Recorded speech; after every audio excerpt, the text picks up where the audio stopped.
Hi guys! Nandito na naman ang Mama Nyong. Ang Mama Nyong mukhang pera.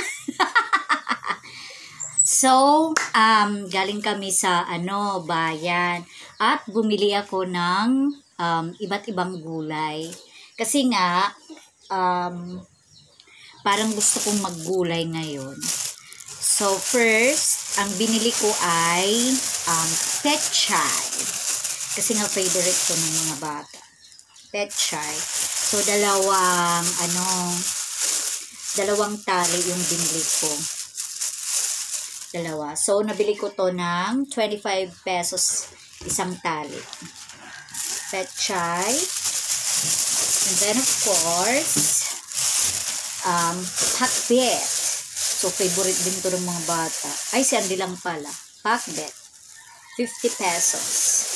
And then, excuse me. Of course, ano in here?